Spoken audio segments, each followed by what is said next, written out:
According to the book, The Crystal Companion by Judy Hall, crystal healing is defined as crystal healing is an integrated, therapeutic, energetic process. It is holistic, working with the whole person rather than what is most probably a symptom of deeper dis-ease.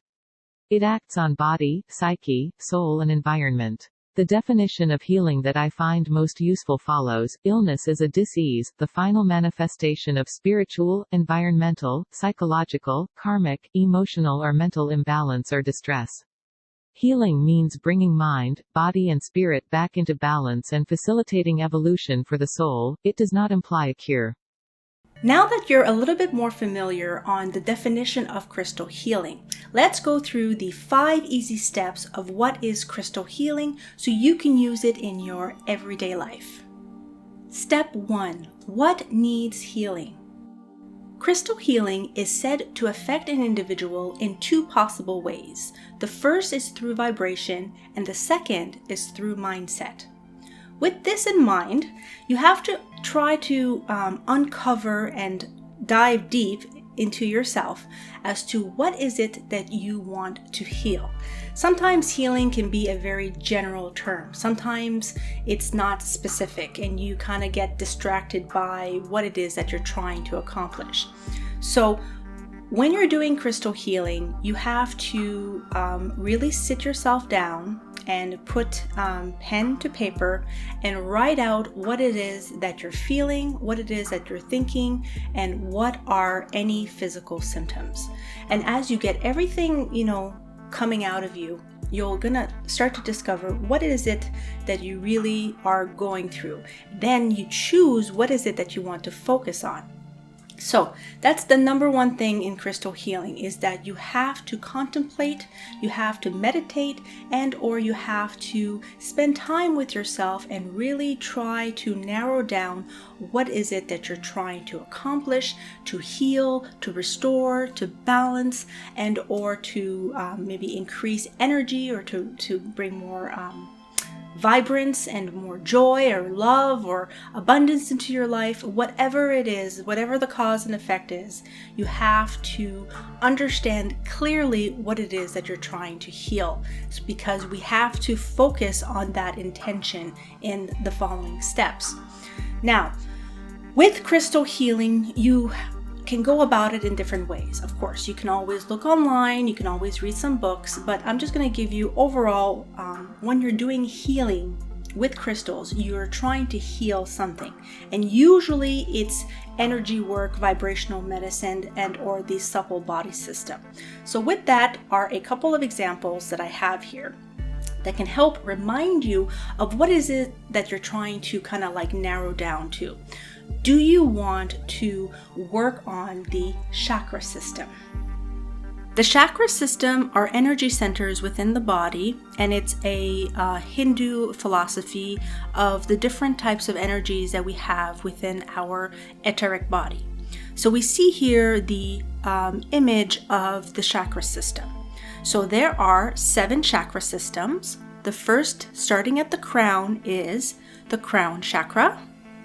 And then located on your third eye, the third eye chakra. Then the throat chakra, heart chakra, solar plexus chakra, sacral chakra, and root chakra. There are crystals associated with each chakra system, so you can always just hone in and be like, I want to work on my heart chakra, therefore I'm going to use this crystal for my heart chakra, and then so forth. So you really have to kind of like develop a plan of what it is that you're trying to accomplish. Another aspect is the supple body system, and I wanted to go through a little bit of the different layers that we have energetically. We see an image here of a person with different layers of energy, and this is believed in metaphysics, that we have a casual body, that's one of the layers, a celestial body, an etheric template, an astral body, a mental body, an emotional body, and again, an etheric body. Another aspect that's really interesting that most people don't often think about But because crystals are so closely related to Chinese medicine as well as Japanese acupuncture, it's really a benefit to look into these types of ancient modalities. So the meridians, as we can see in this image, if you're working with the meridians, you would look at, like, do you want to work with the stomach, the large intestines, the lung, the spleen, the liver, or with the feet? You can do some research online and you can look at the different locations of the meridians and how they are interconnected with each other. This is getting a little bit more advanced into crystal healing, but it goes hand in hand with Chinese medicine and trying to restore balance and wholeness for the body. That's the goal in crystal healing, is to try to diagnose what it is that you want to focus on and then establish some kind of treatment plan. And by the treatment plan, we're going to be working either on a physical level or on an energetic level. But overall, these are just a couple of things to keep in mind when you're trying to develop this plan. So those were just a couple of examples to help kickstart your crystal healing plan and how you can heal yourself and you can bring about manifestation through crystals. Whatever your heart's content, it can be manifested. You just have to plan it all out. Step 2, you need to choose a crystal to work with.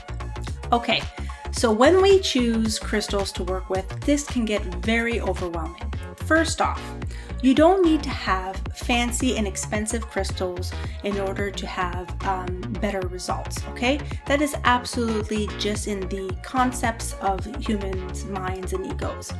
If you don't have access to crystals, you can always go outside to Mother Nature and with respect, ask Gaia, ask Mother Nature, may I use this stone, this rock, this mineral, this pebble, and ask the pebble if it wants to be extracted and then bring it home with you. The best rocks to use when you're using something out in nature are those that are in a stream or river, so the different rocks and pebbles found in water, or you can look for something that catches your eye and just feels like a reverence towards you, and then again ask permission to bring the crystal home with you. That I've done many times. You don't need to have the latest and best crystals, okay? This is not a competition.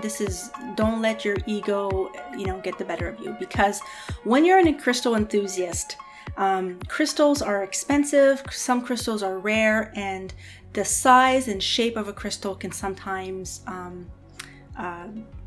some people say that if you have a large crystal, it works better than a small crystal. I actually don't agree with that. I believe that everything is energetically amplified through your will and intent. Therefore, it doesn't really matter the size of things, but you don't need to feel that if I'm going to do this crystal healing, I have to have X large amounts of crystals. You don't need to.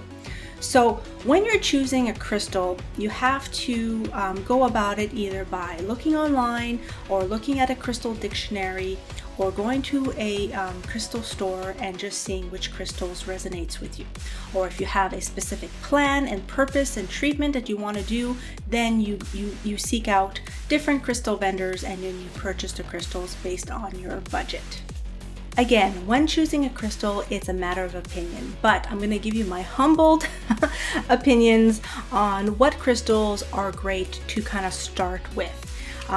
You can always go to my website at snowowlcrystals.com and visit my shop. There are some great crystals there for purchase if that interests you.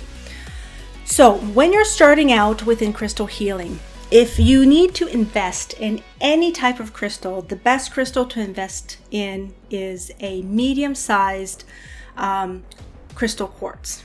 Crystal quartz are amplifiers. They can amplify other crystals and they can amplify different types of things that you're doing. So it's always a great go-to crystal. So definitely you can always go with a clear quartz crystal. The next crystal is selenite. You cannot go wrong with selenite. The second crystal I would invest in is a selenite slab. Selenites are excellent crystals for cleansing, purification, and they also amplify other crystals. They also can cleanse other crystals, and they never themselves need to be cleansed because they always have this amazing pure energy. So cellulite in slabs are definitely a good investment.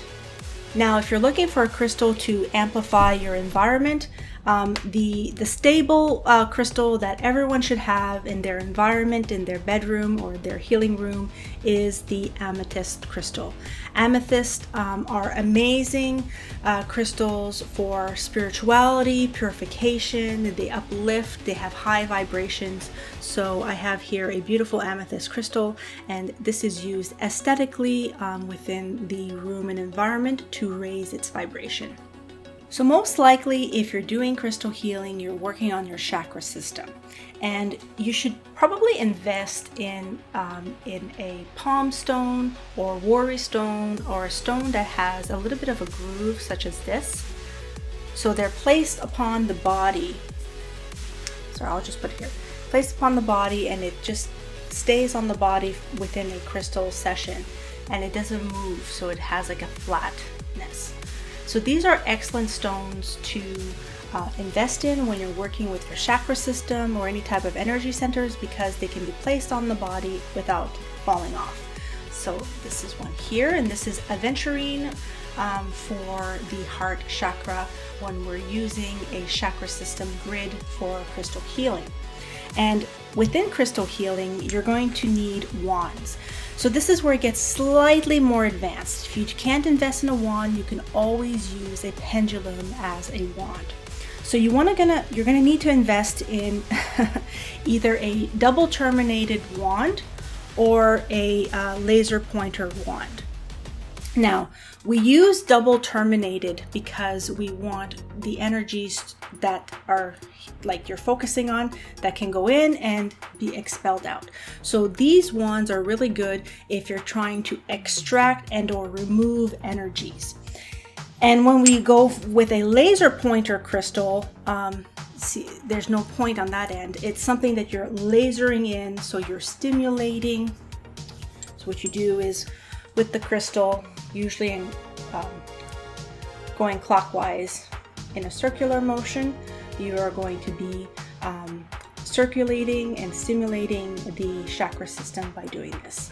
So you need to use a couple of wands to kind of direct the energy, within the system, and different points will have different meanings, but that's a little bit more advanced, and I'll do some future videos on that. Finally, the last crystal I would recommend that you get is a channeling crystal. So this is a channeling crystal for spiritual work. It's also for psychic work, and it's also to connect with the divine as well as with the angelic realms. So I personally like using Angel Aurora. This is an Angel Aurora crystal in the shape of a channeling crystal. So a channeling crystal will look like a little pyramid on the top on a stand. So a little bit like an obelisk. But the channeling crystal, when you hold it, it channels the higher realms and the multi-dimensions. So it really helps to focus on higher vibrations and or connecting with the divine. Step 3 is all about programming your crystals. When we program a crystal, it's literally going to be the action taken in trying to get the desired results. So within crystal healing, you can go about it in different ways. If you're doing something to do with healing, you're going to be healing an aspect of yourself or an aspect of your physical body. You're going to focus in on that aspect. If you're trying to have some kind of abundance or manifestation, you're going to do something within mind magic or spellcraft or crafting, and you're going to put it in whatever belief system that you have, but you're using the crystal as a programmed crystal to bring out a set intention. And then the third is if you're trying to do this either like say on a pet or on another individual or just in the environment, it's, there's different ways you can go about it. But before you set out to do anything, you have to actually program the crystal. So when you program a crystal, it's going to resonate at its natural frequency. And you really have to tell it what it is that you're trying to do. And usually when you program a crystal, you collect the crystals that you're using for your work, and you're going to cleanse them first, and then you're going to program them. And then once the programming is done and the healing session and or the ritual is complete, then you're going to cleanse them again, because you don't want them to hold on any stagnant energy from past intentions that you've done.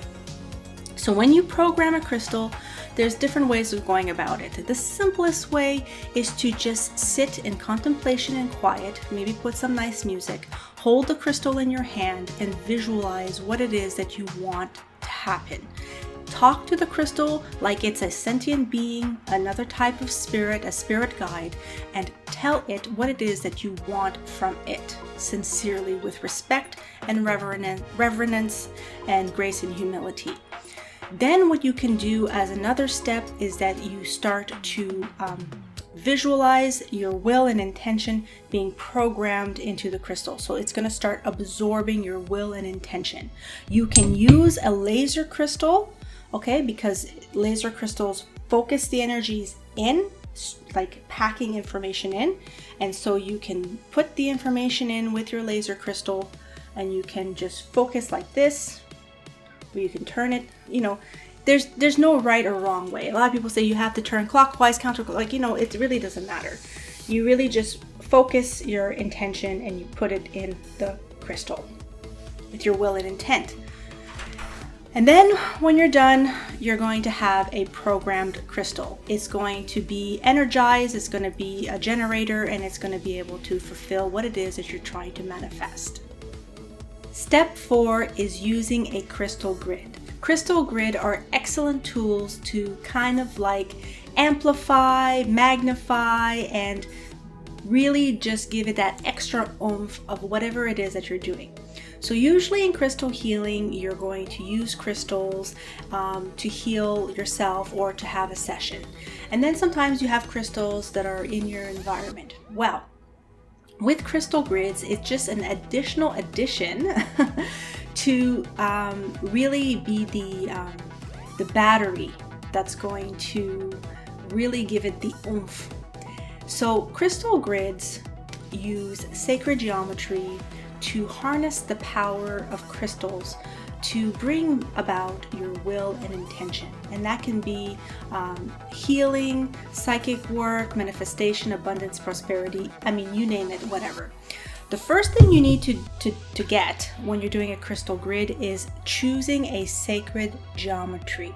There's different ones out there, such as the Tree of Life or the Merkaba. But I've chosen the Flower of Life. This one is actually imprinted on a piece of wood, and it's very handy to use. You just put your crystals on it and you program it, you charge it, and then poof, it just goes out to work for you. So when you're doing a crystal grid, please look up some books online or some videos. I'm going to do future videos on crystal grids. There's different combinations, but really I would encourage you to explore your imagination, your creativity, and create your own personalized crystal grid. You only need a few basic mechanics to do this. You need to have crystal points. You can't really do a crystal grid without crystal points. So these are some crystal points. You can have clear quartz, or you can have Lemurian quartz. This is a Lemurian quartz right here, and you would put the different crystals that are going to link the crystal points with your main crystal and your supplementary crystals. So what I mean by the main crystal, they could be any kind of crystal. So your main crystal is whatever it is that you choose for your desired manifestation. So this, for example, is fluorite. So I would put fluorite there, and then I choose blue kyanite here, And say, for example, I'm trying to clear the mind and or promote communication, I put that on the throat chakra, and the fluorite I put on the crown chakra. Or sometimes it's not doesn't have anything to do with the chakra. If it's about healing and you're trying to heal, like say some pain in your shoulder, then you would just represent this as your shoulder, and you would say, okay, which one is which? So you do need to have an anchoring crystal. So one has to be the anchor, and I don't have it with me, but anyways, you know what I mean. So the anchor is what represents yourself. So for example, if I wanted to heal my shoulder, I would choose a crystal that represents myself, say like tiger's eye or moonstone or whatever stone that you resonate with. That would be your anchor crystal. And then your supplementary crystals are going to be put in different locations around it, as well as different types of generator crystals as well, linked with all of the clear quartz points. And of course, you can always use beautiful flowers, rose petals, flowers, herbs, basically anything in the imagination you can make. You can beautify your crystal grid. And then you're going to seal it, usually in a circle or some kind of circumference, and then the crystal grid is going to be put in a safe and non-busy place, so you make sure that nobody touches it, pets can't get to it, and usually you let it run its course for a moon's cycle. So from the new moon to the full moon, you know, you're generating that energy to where it's full, and then you are going into your practice, however way you do your spirituality, and then you bring it into manifestation. So crystal grids are really great batteries. They're magic wishing wells. They can be programmed and they can be instructed to bring out your desired manifestation. So make sure that you're doing it for service to others, for health and wellness and well-being, and not for any negative or service to self kind of ways. At least that's what I would encourage anyone on their true spiritual path. Step number 5, cleansing crystals. Okay, so when we cleanse crystals, we have to cleanse them, because if you buy them at a store, it's going to pick up its energy. If they're stored in a warehouse, they're going to have stagnant energy.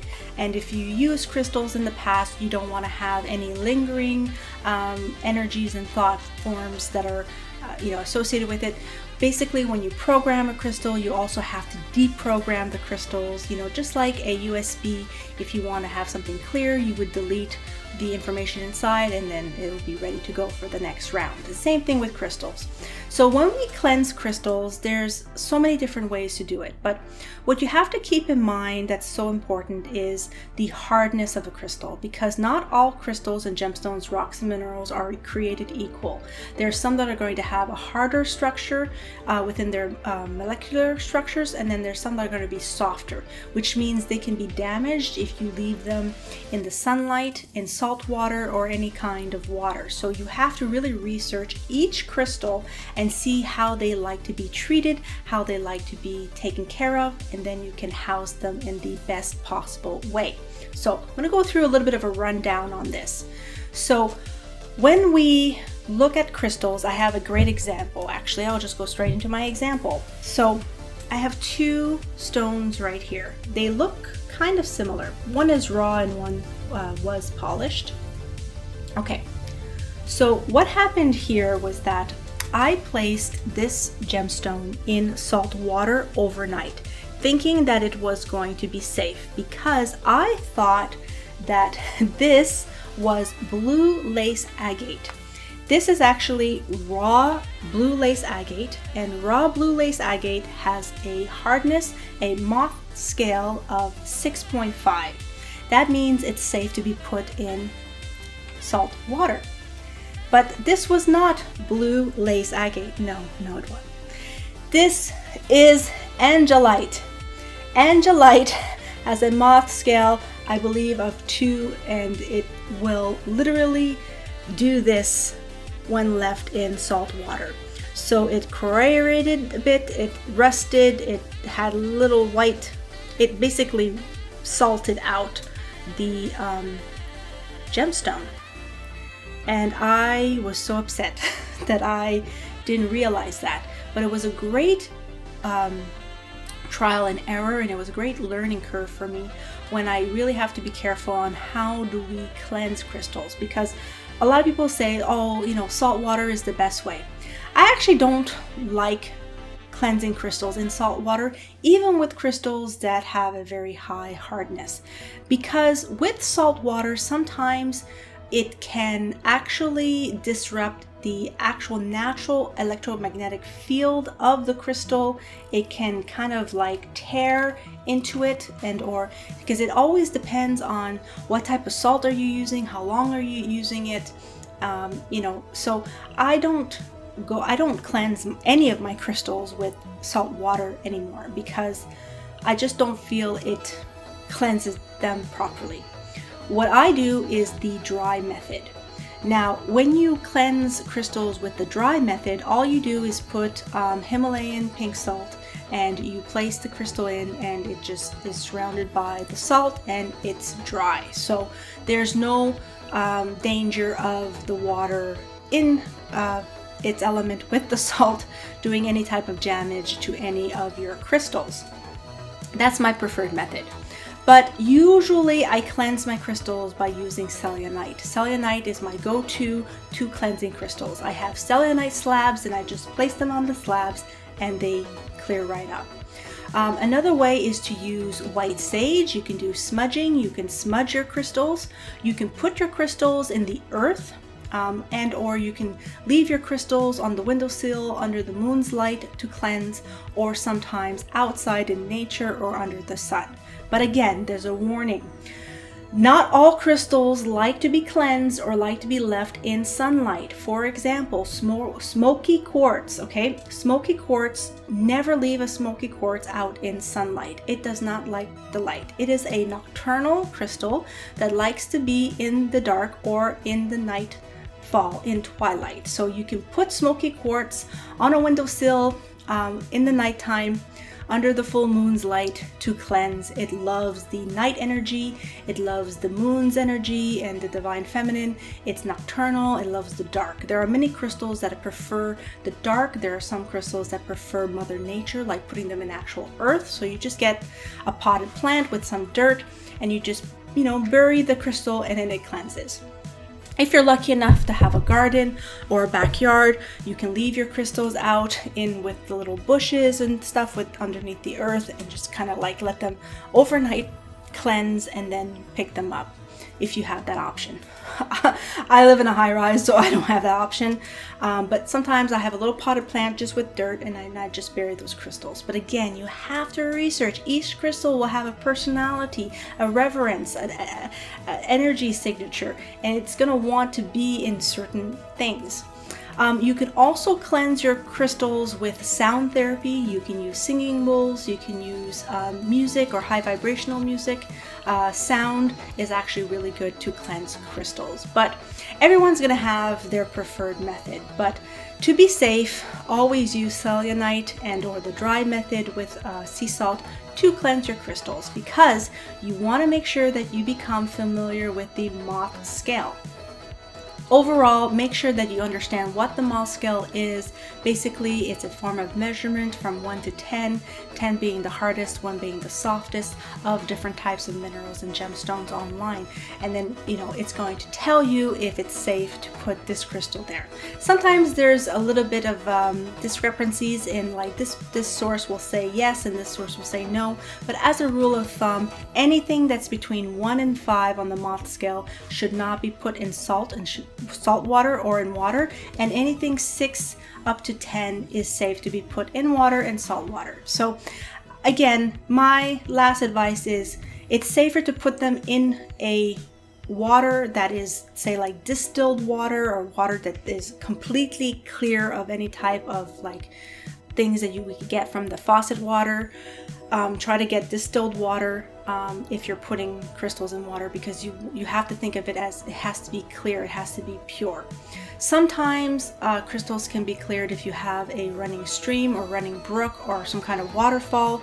You can just take your crystals in a little jar or something, and you can just put it in there for a little bit, and then the natural rhythms of nature are going to cleanse that. So if you have access to like a river, a brook, a waterfall, even a lake, you can do that. But overall, if you're in a house or an apartment and you want to put them in water, get distilled water, please.